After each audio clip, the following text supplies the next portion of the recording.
Hello friend, welcome back to our channel. तो आज की इस वीडियो में हम जानने वाले हैं एक महत्वपूर्ण क्षेत्रीय संगठन के बारे में। सबसे पहले जान लेते हैं कि इस क्षेत्रीय संगठन का नाम क्या है। इस रीजनल ऑर्गेनाइजेशन का नाम है आपका आसियान, या इंग्लिश में इसको हम कह सकते हैं एशियन। तो आज की वीडियो में हम इसी के बारे में जानेंगे कि आसियान क्या है, इसमें आपके कितने सदस्य देश हैं, इसकी स्थापना मेनली क्यों की गई थी। ओके, तो सबसे पहले हम शुरू करते हैं आसियान के फुल फॉर्म से, यानी आसियान का पूरा नाम क्या है।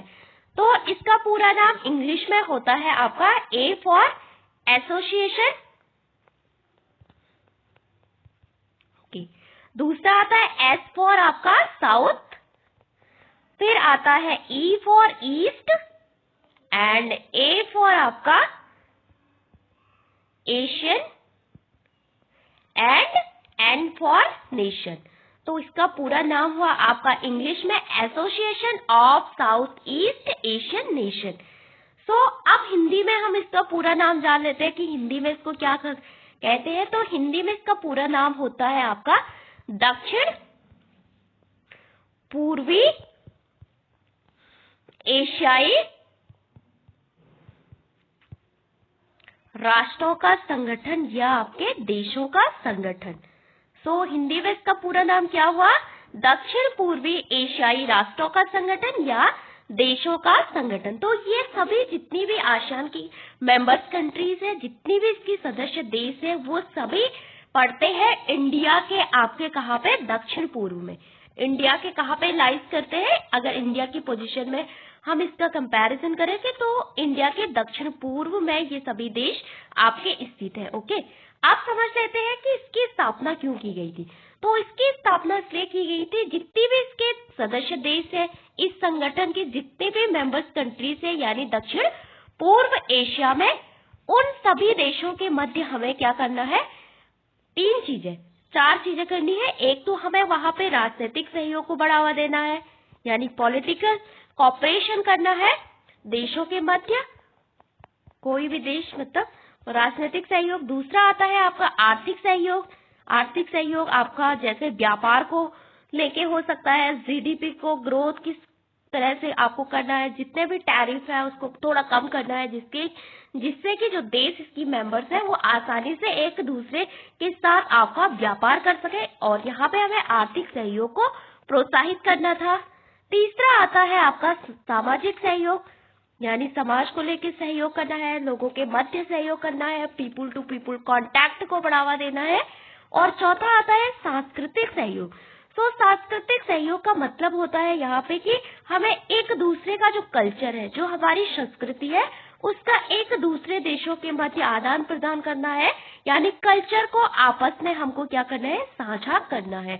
तो इसकी स्थापना का मुख्य उद्देश्य यही था कि जितने भी इसके सदस्य देश है, उन सभी के मध्य राजनीतिक सहयोग को प्रोत्साहित करना है, आर्थिक सहयोग यानी इकोनॉमिक कॉपरेशन को बढ़ावा देना है, फिर आता है सामाजिक सहयोग, सोशल कॉपरेशन जो भी होता है उसको उसमें सहयोग करना है, और सांस्कृतिक सहयोग यानी कल्चर का शेयर करना है। तो इसकी स्थापना का यही आपका मुख्य एम या उद्देश्य था।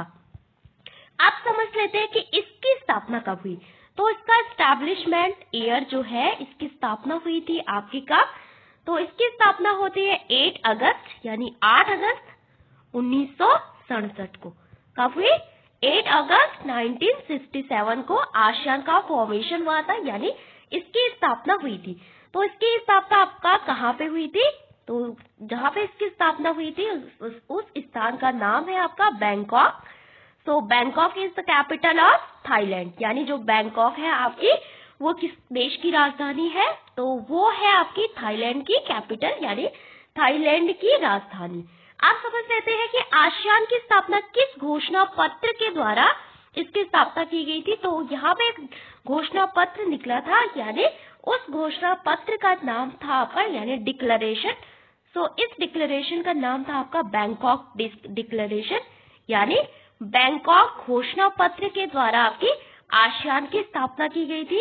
और जब इसकी स्थापना हुई तो उस समय इसमें कितने देश थे, तो उस समय इसमें 5 देशों के द्वारा इसकी स्थापना की गई थी।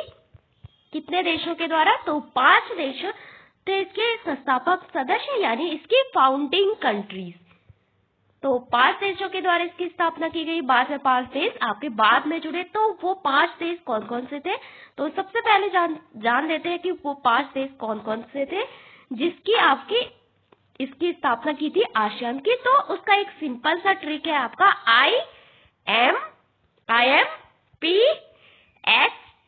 IMPST। तो I फॉर आपका आता है इंडोनेशिया। तो इंडोनेशिया तो इसमें कब से जुड़ा? 1967 से, जब इसकी स्थापना हुई थी। दूसरा आता है M फॉर मलेशिया, और तीसरा आता है आपका फिलीपींस। ये सभी आपके दक्षिण पूर्व एशिया में पड़ते हैं, ओके। और चौथा आता है सिंगापुर, जो कि सबसे अच्छी इकोनॉमी है सिंगापुर की। और लास्ट आता है आपका थाईलैंड। तो ये इसके संस्थापक सदस्य थे कौन कौन? इंडोनेशिया, मलेशिया, फिलीपींस, सिंगापुर और थाईलैंड। तो केवल 5 देशों के द्वारा प्रारंभ में इसका फाउंडेशन यानी इसकी स्थापना की गई थी। अब हम जानते हैं कि वर्तमान में इसमें कितने सदस्य देश हैं। तो वर्तमान में इसमें लगभग 11 सदस्य देश है। अभी हाल ही में आपका एक नया मेंबर्स इसमें ऐड हुआ था। तो 5 तो आपके पहले से थे IMPST। तो यानी इंडोनेशिया, मलेशिया, फिलीपींस, सिंगापुर और थाईलैंड तो इसमें पहले से थे जब 1967 में ये बना। उसके बाद 5 देश कौन कौन से ऐड हुए? तो उन 5 देशों में आता है आपका ब्रुनेई, यानी ब्रुनेई।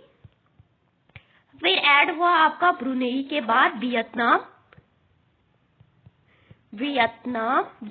के बाद ऐड हुआ आपका लाओस, और लाओस के बाद ऐड हुआ आपका अगला म्यांमार के बाद ऐड हुआ आपका कंबोडिया। और अभी हाल ही 2025 के अराउंड में इसका एक समिट हुआ था, तो वहां पे एक नई कंट्री जुड़ी, उसका नाम है आपका तिमोर दी लेस्टे भी कहते हैं। तिमोर इसका एक नया मेंबर्स बना। तो इस समय इसके टोटल सदस्य देश है आपके कितने? 11। तो उनका एक ट्रिक है आपका जो बाद में जुड़े, VVLMO। तो ये बाद में जुड़े जितनी भी कंट्रीज है। और लास्ट LMOT इसकी मतलब जो अभी इसका सदस्य देश बना उसका संगठन है, मतलब इस संगठन का नया सदस्य देश है। अब जानते हैं इसका मुख्यालय यानी आसियान का हेडक्वार्टर कहाँ पे है। तो इसका मुख्यालय है आपका इंडोनेशिया। सो इंडोनेशिया की कैपिटल कहाँ पे है आपका? नेशिया। क्या लिख दिया मैंने? इसका आपका हेडक्वार्टर है आपका इंडोनेशिया में। ये यहाँ पे मैंने इंडोनेशिया इंग्लिश में लिखा हुआ है। इंडोनेशिया में इसका हेडक्वार्टर है। इंडोनेशिया की कैपिटल जकार्ता में इसका क्या है? हेडक्वार्टर है। किसके थ्रू इसकी स्थापना हुई थी? डिक्लेरेशन का नाम क्या है? Bangkok declaration. और बैंकॉक में ही इसकी स्थापना हुई थी किसकी? आसियान की। तो ये इसकी मेंबर्स कंट्रीज है, ये इसके सदस्य देश है। तो प्रारंभ में जब इसमें 10 देश शामिल हुए थे, तो 10 देशों की एकता को एक पौधे के थ्रू हम इसको देखते थे। तो इस पौधे का नाम था आपका धान का पौधा। ये धान के पौधे से इसकी तुलना की जाती थी कि 10 सदस्य देशों की एकता भी इसको कहा जाता था उस समय, ओके। तो यहाँ पे मैंने मेंबर्स भी लिख दिए। तो पहला आता है आपका प्रारंभिक जो मेंबर था I for Indonesia, Malaysia, Philippines, Singapore, Thailand. ये 5 तो आपके पहले से थे। VV जुड़ा आपका BV यानी ब्रुनेई और वियतनाम, लाओस, म्यांमार, कंबोडिया और लास्ट तिमोर, ओके। तो ये थी आपकी मेंबर कंट्रीज। और अब जान लेते हैं कि इस संगठन का मुख्य उद्देश्य क्या है। तो हर संगठन को स्थापित करने के पीछे उसके कुछ एम होते हैं, कुछ मुख्य उद्देश्य होते हैं जिसके लिए उसकी स्थापना की जाती है। तो पहला इसकी स्थापना का मुख्य उद्देश्य था कि शांति और स्थिरता बनाए रखना, यानी यहाँ पे जितने भी सदस्य देश है उन देशों के मध्य हमें क्या करना है? शांति बनाए रखना है, पीस को मेंटेन करना है और आपकी स्टेबिलिटी यानी स्थिरता बनाए रखना है। यहाँ पे किसी भी प्रकार का आपसी विवाद हो, लड़ाई झगड़ा हो, उसको दूर करना है देशों के मध्य। दूसरा था इसका आर्थिक विकास, यानी एक दूसरे का आर्थिक विकास करने में हमें एक दूसरे का सहयोग करना है। तो इसलिए इस संगठन को सबसे अच्छा संगठन भी माना जाता है EU के बाद। फिर आता है आपका सामाजिक, यानी जो पीपल टू पीपल कांटेक्ट होता है, सामाजिक सहयोग करना है और सांस्कृतिक सहयोग करना है। ये है इसका तीसरा उद्देश्य, ये है इसका दूसरा उद्देश्य। और इसका चौथा उद्देश्य क्या है? आपसी विवाद, यानी जो भी हमारे आपसी विवाद है दो देशों के मध्य हो गए, उन सभी को हमें शांतिपूर्ण समाधान के द्वारा सुलझाना है। और लास्ट में होता है इसकी कि एक सामूहिक मंचों पर एक क्या है, वैश्विक मंचों पर एक सामूहिक आवाज का प्रतिनिधित्व करता है, यानी सभी देशों की आवाज का प्रतिनिधित्व करता है आसियान। तो 5 महत्वपूर्ण उद्देश्यों को ध्यान में रख के इसकी स्थापना की गई थी। पहला आता है शांति एवं स्थिरता बनाए रखना, यानी पीस और स्टेबिलिटी को मेंटेन करना। दूसरा आता है आपका आर्थिक विकास में एक दूसरे का सहयोग करना। प्रश्न पूछा जाता है कई बार कि आसियान के 5 उद्देश्य कौन से थे जिसके लिए इसकी स्थापना की गई थी। फिर आता है सामाजिक और सांस्कृतिक सहयोग, यानी समाज के जो लोग हैं वहाँ पे सांस्कृतिक सामाजिक सहयोग करना, पीपल टू पीपल कांटेक्ट को बढ़ावा देना लोगों में। और आपका चौथा उद्देश्य है आपसी विवाद, जितने भी आपके आपसी विवाद है, चाहे दो देशों के मध्य किसी भी चीज को लेकर हो, चाहे भूमि विवाद हो, चाहे बॉर्डर डिस्प्यूट हो, किसी भी प्रकार का कोई भी विवाद हो, उनका शांतिपूर्ण समाधान आपको करवाना है। एंड 5वां इसका उद्देश्य था आपका क्या, कि वैश्विक मंच, जितने भी वैश्विक मंच है, ग्लोबल वैश्विक मंचों पे एक सामूहिक आवाज का प्रतिनिधित्व करता है आपका आसियान। तो ये थे इसकी स्थापना के मुख्य उद्देश्य। और इसके प्रमुख कुछ महत्वपूर्ण सिद्धांत भी है कि जैसे आपने सुना होगा पंचशील का जो सिद्धांत था, गैर हस्तक्षेप, यानी एक दूसरे के इंटरनल मामलों में हस्तक्षेप नहीं करना है। और सार्वभौमिक समानता, यानी वहां पे भी आपका पारस्परिक और समानता को लेकर एक उद्देश्य था आपका किसका, पंचशील का। शांतिपूर्ण सह अस्तित्व, ये भी पंचशील का एक महत्वपूर्ण वो था जो चाइना और किसके मध्य हुआ था, इंडिया के मध्य 1954 में। तो यहाँ पे भी इसके यही उद्देश्य थे, आसियान के भी इसके यही सिद्धांत थे। इसके भी आपके 4 सिद्धांत थे। और लास्ट आता है सम्मति से निर्णय, यानी देशों की सहमति से आपको कोई भी निर्णय लेना है, सभी देशों की वहां पे सहमति होनी चाहिए। तो पहला है गैर अनाक्रमण, यानी गैर हस्तक्षेप, यानी एक दूसरे के इंटरनल मैटर में हमें हस्तक्षेप नहीं करना है। और सार्वभौमिक समानता बनाए रखना है, शांतिपूर्ण सह अस्तित्व को प्रोत्साहित करना है और सम्मति से निर्णय लेना है। तो इसको क्या कहा जाता है, इसके 4 सिद्धांत को, तो इसको कहते हैं हम एशियन वे, यानी आसियान वे के नाम से भी इनको, इनके जो समझौते हैं उनको जाना जाता है। तो क्या बताया था कि इसकी स्थापना क्यों की गई थी, मेनली इसके 3 पिलर थे। तो पहला आता है पॉलिटिकल सिक्योरिटी में रीजनल सिक्योरिटी, एक दूसरे की जो संप्रभुता है उसका ध्यान रखता है, उसकी एकता और अखंडता को बनाए रखना है दूसरे देशों की।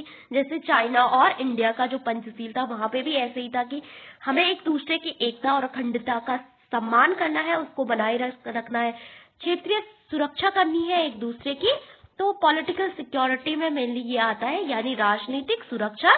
फिर आता है इकोनॉमिक सुरक्षा, यानी आर्थिक विकास को लेके इसके क्या, फ्री ट्रेड, यानी FTA, फ्री ट्रेड के बारे में आपने सुना होगा। FTA जैसे कि अभी यूरोपियन यूनियन और इंडिया के मध्य बात चल रही है। अभी हाल ही में हमने UK के साथ, यानी ब्रिटेन के साथ फ्री ट्रेड एग्रीमेंट साइन किया था। तो फ्री ट्रेड यानी देशों के मध्य जो भी बैरियर्स है उसको कम करना है, फ्री ट्रेड करना है। जैसे कि किसी भी प्रकार का टैरिफ नहीं होना चाहिए। जैसे वर्तमान समय में आपने देखा होगा अमेरिका के द्वारा निरंतर जो इंडिया में टैरिफ बढ़ाया जा रहा है, कभी 25 खेल रहा है, कभी 50 खेल रहा है। तो इस तरह से जो टैरिफ है उसको समाप्त करना है, और जिससे कि हमारी जो वस्तुएं हैं एक दूसरे के देशों में अच्छे से जा सके और उस पर किसी भी प्रकार का आपका टैरिफ ना हो। ओके, फिर आता है डेवलपमेंट, यानी विकास में एक दूसरे को सहयोग करना है, यानी जो हमारा आर्थिक विकास है, GDP से रिलेटेड GDP ग्रोथ है, उसको बढ़ावा देना है, आर्थिक समृद्धि को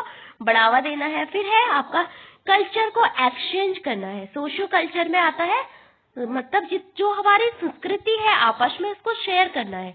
समझ लो कि जैसे हमारे देश की जो संस्कृति है उसको यहाँ पे हमको प्रचारित करना है, उसका प्रसार इन देशों में करना है, और इनकी जो संस्कृति है उसका प्रचार प्रसार हमें अपने देशों में करना है। तो इसको कहते हैं आप कल्चर एक्सचेंज, यानी एक दूसरे की जो संस्कृति है उसको नीचा नहीं दिखाना बल्कि उसका शेयर करना आपस में। ओके, फिर आता है सोशल प्रोग्रेस यानी सामाजिक प्रगति भी इस संगठन का मुख्य उद्देश्य था। तो ये 3 पिलर इसके महत्वपूर्ण है। पहले है राजनीतिक सुरक्षा यानी पॉलिटिकल सिक्योरिटी, दूसरा आता है आपके पास इकोनॉमिक सिक्योरिटी यानी आर्थिक विकास, जिसमें आपके ट्रेड, टैरिफ, जो भी FTA, डेवलपमेंट, ये सभी इसी में आते हैं, व्यापार, ये सभी आपके आर्थिक में आते हैं।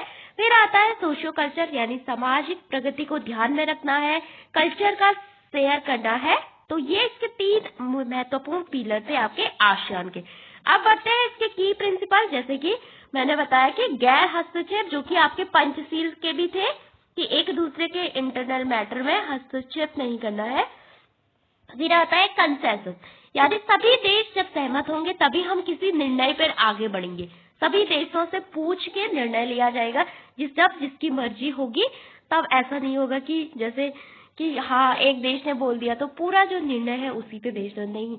यहाँ पे सभी देशों को पूछ करके कोई भी निर्णय है तभी हम उसको आगे बढ़ाएंगे। फिर म्यूचुअल रिस्पेक्ट यानी पारस्परिक, हमें एक दूसरे का सम्मान करना है। तो ये इसका महत्वपूर्ण एक वो था। तो ये 3 सेम आपके पंचशील के हैं। पीसफुल सेटलमेंट, जो भी विवाद है उनका अच्छे से हमको समाधान करना है। तो इंडिया और आसियान दोनों स्ट्रैटेजिक पार्टनरशिप है, यानी हमारे और आसियान के बीच जो स्ट्रैटेजिक पार्टनरशिप यानी रणनीतिक जो साझेदारी थी वो कब साइन हुई, तो हम और यानी भारत और आसियान ने अपने रणनीतिक जो साझेदारी है वो साइन की थी आपकी 2012 में। ये काफी इम्पोर्टेंट है। इंडिया और आसियान के मध्य फ्री ट्रेड भी है आपके गुड्स को लेके और सर्विस को लेके। हम दोनों के मध्य क्या है आपका फ्री ट्रेड भी है। और ये फ्री ट्रेड आपका कब साइन हुआ था, तो ये फ्री ट्रेड एक तो गुड्स को लेके 2010 में साइन हुआ था और सर्विस को लेके आपका लगभग 2014 में साइन हुआ था। तो बहुत सारे फ्री ट्रेड है इंडिया। फिर आपका आता है, आपने सुना होगा एक जिसमें RCEP इंडिया बाहर निकल गया था, तो वो भी एक महत्वपूर्ण वो है आपका। ओके, फिर आता है आसियान के साथ चैलेंज क्या है, क्या चैलेंज फेस कर रहा है आसियान। तो वर्तमान समय में आपने देखा होगा म्यांमार में, यानी जो म्यांमार है यानी म्यांमार है, वहां पे जो आपका जो लीडर, कोई भी लीडर नहीं है वहां पे, पूरा जो शासन है जुंटा के हाथ में है, कोई मिलिट्री वहां पे रूल कर रही है। तो इस तरह से और साउथ चाइना में निरंतर डिस्प्यूट रहता है चाइना की तरफ से। कभी वियतनाम का कुछ पोर्शन आपका कैप्चर कर लिया, कभी फिलीपींस के साथ विवाद चाइना का, क्योंकि यहाँ पे भी चाइना की जो विस्तारवादी नीति है आपने सुनी होगी। यहाँ पे जितने भी आइलैंड है, चाहे स्कारबोरो शोल आइलैंड हो गया, आपका 9 डैश लाइन हो गई, ये सभी यहीं पे पड़ते हैं। तो चाइना इन देशों के साथ निरंतर विवाद में रहता है और यहाँ पे चाइना निरंतर अपनी विस्तारवादी नीति का क्या कर रहा है, प्रचार प्रसार कर रहा है। इन देशों को लोन देने की कोशिश कर रहा है, जिससे कि ये देश वहाँ पे आसियान का मतलब आसियान कंट्रीज वहाँ पे चाइना का सैन्य अड्डा स्थापित करने में मदद करें। उसका BRI जो बेल्ट एंड रोड इनिशिएटिव जो पॉलिसी है चाइना की, उसमें साथ दे। तो इस तरह से चाइना जो है निरंतर इन देशों में क्या कर रहा है, अपना प्रभुत्व जमाने की कोशिश कर रहा है। तो चाइना इसका सबसे बड़ा वो है, थ्रेट है साउथ चाइना सी में। लगातार आपने सुना होगा कि जो साउथ चाइना सी है, यानी क्या बोलते हैं हिंदी में, दक्षिण चीन सागर, वहां पे निरंतर विवाद में रहते हैं ये देश। कभी लाओस, कभी कंबोडिया, आपने वियतनाम और चाइना का सुना होगा बहुत बार। इकोनॉमिक गैप्स ये एक महत्वपूर्ण है। यहाँ पे इंटरनल कॉन्फ्लिक्ट भी है इन देशों के मध्य, जो कि शांतिपूर्ण विवाद से कभी सॉल्व नहीं हो पाते हैं। तो इस तरह से कुछ ये है। अब दूसरा है यहाँ पे, तो हमने जान लिया कि 10 कंट्रीज कौन सी है इंडिया के, उसमें इसकी क्या पोजीशन है। तो यहाँ पे ये इंडिया है और इंडिया के दक्षिण पूर्व में ये कंट्रीज है यहाँ पे, ओके, साउथ ईस्ट में। तो इसलिए इसको कहते हैं आप दक्षिण पूर्वी एशियाई राष्ट्रों का संगठन। तो यहाँ पे आपने सुना होगा फिलीपींस से लगातार चीन के साथ आपका 9 डैश लाइन, स्कारबोरो शोल, बहुत सारे आइलैंड है जिसके साथ निरंतर विवादों में रहता है। फिर है वियतनाम का पोर्शन कभी चाइना कैप्चर कर लेता है। तो इस तरह से यहाँ पे मलेशिया है, यहाँ पे मलेशिया आपने सुना होगा, इंडोनेशिया, मलेशिया, मलक्का जल स्टेट, वहाँ पे चाइना निरंतर कैप्चर करने की कोशिश कर रहा है। तो ये मेन थ्रेट है इन देशों के मध्य, इनकी सुरक्षा को लेके। फिर आते हैं अभी ये हमने देख लिए थे मेंबर्स कौन कौन से, इंडोनेशिया, मलेशिया, फिलीपींस, सिंगापुर और थाईलैंड। ये 5 तो आपके पहले से थे।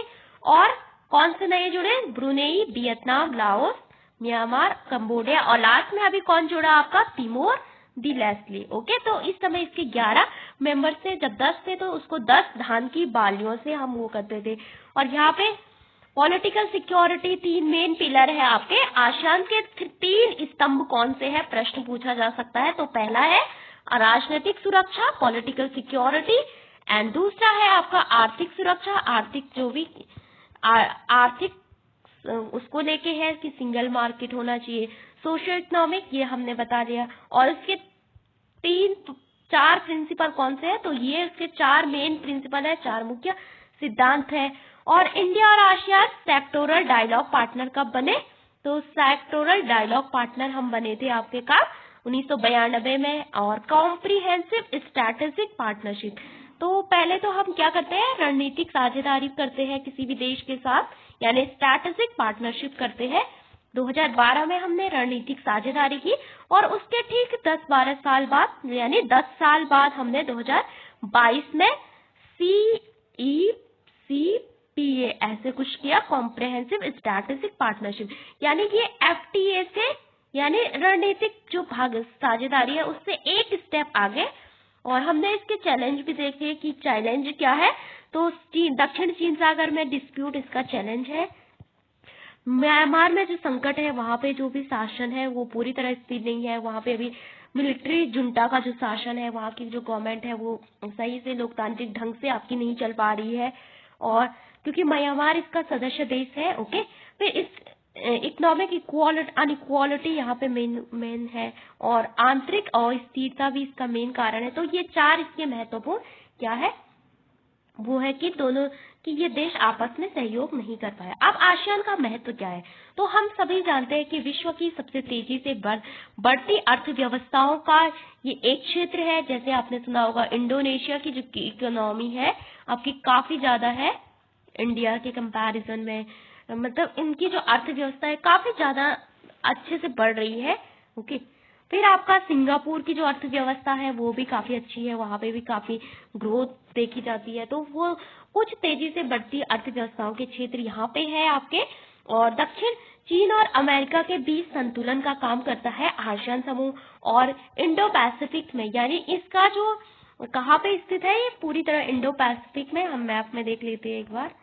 तो इंडो पैसिफिक में आपने देखा होगा, तो यहाँ पे ये एक महत्वपूर्ण, इसका जो रणनीतिक क्षेत्र है काफी महत्वपूर्ण है इंडो पैसिफिक में। ये अपना वो जमाता है, अपना लोकेशन इसकी काफी स्ट्रैटेजिक है, जहाँ पे सभी देश कहीं ना कहीं इंडो पैसिफिक में वो करने में लगे रहते हैं कि एक चाहता है कि वहाँ इंडो पैसिफिक में वो आ जाए। तो सरल शब्दों में समझ लेते हैं कि आसियान क्या है, एक दक्षिण पूर्वी एशियाई राष्ट्रों के मध्य क्या करता है, ये शांति बनाए रखता है, वहां पे स्थिरता यानी स्टेबिलिटी को कायम करने में महत्वपूर्ण योगदान देता है अपना, और आर्थिक एकीकरण को लेके एक महत्वपूर्ण क्षेत्रीय संगठन है। और हमने जान लिया कि स्थापना, एक बार हम इसको सभी को रिकॉल कर लेते हैं। तो स्थापना हुई थी आपकी 8 अगस्त 1967 को, और इसको आसियान दिवस के रूप में भी सेलिब्रेट किया जाता है। फिर आता है इसकी मुख्य स्थापना कहाँ हुई थी, बैंकॉक में हुई थी, बैंकॉक डिक्लेरेशन के द्वारा, बैंकॉक घोषणा पत्र के द्वारा। और हेडक्वार्टर कहाँ पे है, इसका मुख्यालय कहाँ पे है, इंडोनेशिया के जकार्ता में है। ओके, फिर 10 देश थे, पहले 5 देशों ने इसकी स्थापना की, 5 बाद में आपके ऐड हुए, अभी हाल ही में एक नया देश ऐड हुआ है। और यहाँ पे इसके जो 3 सिद्धांत है, कुछ ये आपके आसियान वे के नाम से कौन कहलाते हैं, ये आपके आसियान वे के नाम से भी कहलाते हैं। तो ये था इसका आसियान के बारे में जाना। और अब इंडिया के साथ हमने जाना कि 2012 में हमने मतलब जो आसियान के साथ हमने क्या किया, 2000 स्ट्रैटेजिक पार्टनरशिप साइन की। और 2007 में आसियान का जो चार्टर है, जिसमें कि किसी भी संगठन के जो उद्देश्य होते हैं, उसका जो एम होता है, वे सभी उसके सिद्धांत होते हैं, वो सभी उसके चार्टर में मेंशन होते हैं। तो उसका चार्टर 2007 में आपका आया था।